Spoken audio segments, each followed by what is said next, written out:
purpose of this video is to provide you with a brief introduction to Kate Chopin's 1899 novel, The Awakening.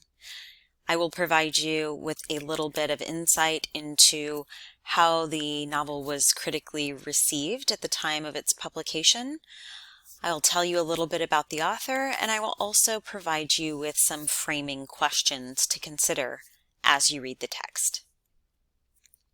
But first, before we begin talking about the novel, there's a term you need to know, which is regionalism. Regionalism is a brand of realism that denotes fiction and poetry focusing on the characters, dialect, customs, topography, and other features particular to a specific region. It's often referred to as local color writing. You can see inflections of regionalism in the works of authors like Mark Twain, Charles Chesnutt, and Stephen Crane, among others, particularly in the way that these authors reproduce the regional dialects of their characters. So if you were to read these works aloud, you would hear what characters from that particular part of the country would sound like as they spoke. And you really see this in Stephen Crane's Maggie, a Girl of the Streets, where characters have inflections of an Irish accent or what we would think of now as a Brooklyn accent. You have the same thing going on in Kate Chopin's novel, which is set in the American South. So a little bit about the novel. As I said already, it was published in 1899. It's set in New Orleans on the Louisiana Gulf Coast. And it centers on a character named Edna Pontellier and her struggle between her increasingly unorthodox views on femininity and motherhood with the prevailing social attitudes of the turn-of-the-century American South. It is one of the earliest American novels that focuses on women's issues without condescension. It is also widely seen as a landmark work of early feminism, generating a mixed reaction from contemporary readers and critics alike. The novel's blend of realistic narrative, incisive social commentary, and psychological complexity makes The Awakening a precursor of American modernist literature, which we will get to later this term. It prefigures the works of novelists such as William Faulkner and Ernest Hemingway, and echoes the works of contemporaries such as Edith Wharton and Henry James. It can also be considered among the first Southern works in a tradition that would culminate with the more modern texts of Faulkner, Flannery O'Connor, Eudora Welty, Catherine Ann Porter, and Tennessee Williams. So in this novel, the protagonist, Edna Pontellier, learns to think of herself as an autonomous human being, apart from her role as a wife and a mother. And she rebels against social norms by leaving her husband and their 2 children and setting out to find herself, which involves a quite steamy love affair and more than a few broken hearts. When the novel first appeared in 1899, one reviewer deemed it an unhealthy, morbid book. Another maintained that its protagonist, Edna Pontellier, embraced the fiend called passion, while a third wondered if Chopin were claiming that a married woman should be free to wantonly sever ties with her husband and live openly as an unmarried woman. But amidst the harumphing and hand-wringing, one critic struck a note that resonates today. Edna Pontellier, wrote Frances Porcher, whose husband has vaguely held her dear as a bit of decorative furniture, suddenly becomes aware that she is a human being. So some of the questions that I am going to ask you to consider as we read through this text is, how can we interpret Edna's awakening? Is sexuality central to it, or is the sexual bit just incidental? Is it less important than some of the other themes that we encounter? Why, at the end of the novel, does Chopin present what seems to be a tragic scene with very non-tragic language and imagery? A little bit about Kate Chopin. She had a fairly eventful, though sadly brief, life. She married quite young at the age of 20 and had 6 children by the time she was 29. Think of that. 6 children in 9 years.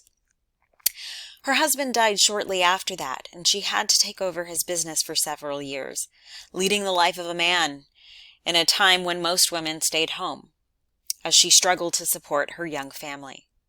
And interestingly, she had an affair herself during that time. So although we have to be careful about reading too much of an author's life in his or her work, we can certainly see some parallels in this. When Chopin's mother died soon after that and she was stricken with grief, she turned to writing fiction, interestingly at the suggestion of her obstetrician, which might give us some insight into the character of the doctor in The Awakening. Chopin was a popular short story writer in the 1890s and had quite a successful career up until the publication of her one and only novel, The Awakening. And like her novel, Chopin's short stories depicted the Louisiana Creole society into which she married. Chopin's work was resurrected by feminist scholars in the 1960s and is now considered a classic example of American regional realism.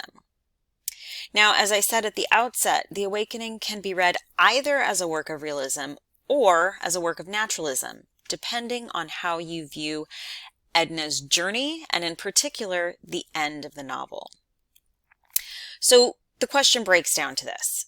Does Edna exercise free will, or is she propelled by fate?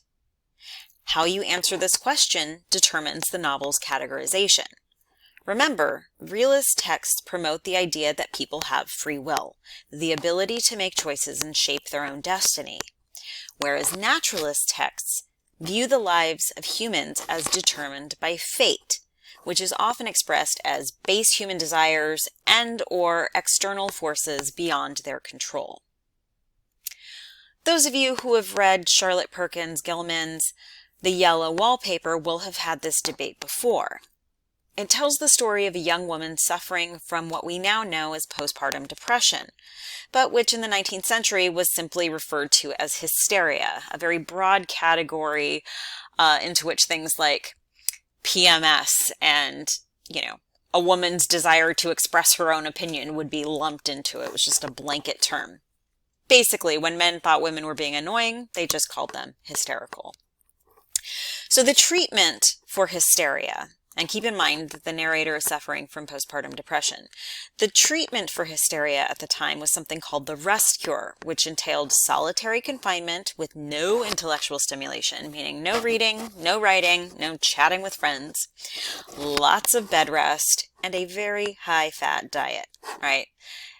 With what we know about mental health today, that, of course, is a recipe for disaster if someone's suffering from depression. Unsurprisingly, the narrator of the story describes her experience in a secret journal. Again, she's not supposed to be writing. And the story that we read is ultimately a tale of her descent into madness. Now, some read that descent as a triumph over patriarchal control, which would be realism, while others view it as evidence of the narrator's defeat by the patriarchal system in which she operates. And that, of course, would be the naturalist reading. Now, Chopin herself was very interested in the work of evolutionary theorists such as Charles Darwin and Herbert Spencer. We talked about Spencer in relation to Stephen Crane's Maggie, a Girl of the Streets.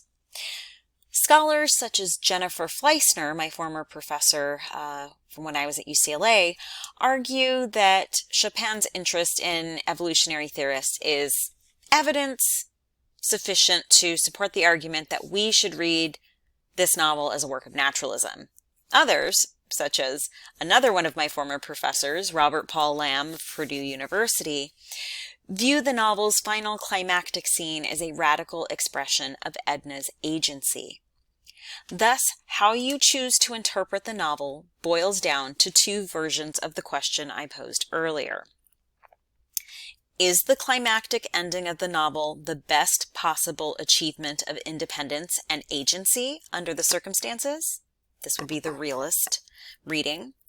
Or conversely, are her final actions a defeat, the fatal, inescapable result for any woman who tries to assert autonomy in the face of debilitating, insurmountable patriarchy. So again, how you answer these questions ultimately determines whether you see this text as a work of realism or a work of naturalism.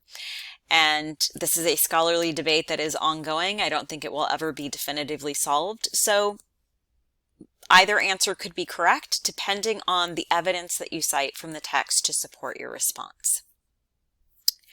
Now, this week I want you to consider how Chopin stages the possible roles for women in Edna's time and culture through the examples of other female characters in the novel. So you should not only pay attention to Edna and what she does and how she interacts with others, but you should also be looking at the other female characters. What prototypes of femininity do they offer? And ultimately, why and how do these alternate roles of female identity fail to satisfy Edna's desires? Why is it that she cannot be a Madame Ratignolle or the Lady in Black or any of the other female characters that we encounter? And as we pursue these questions, we will also consider the ways in which Edna, as a Protestant from Kentucky, operates as an outsider in the Catholic Creole society of Louisiana. Edna's role as an outsider allows for a comparison between two different Southern cultures, and her awakening, in part, results from the clash of these two worldviews. Some additional food for thought as you read. To what exactly is Edna awakening? What is the role of sexuality in her awakening? Why is her awakening associated over and over again with the sea? You've probably noticed I've included quite a few pictures depicting the ocean in relation to figures from roughly the time period in which Chopin lived. That's not an accident.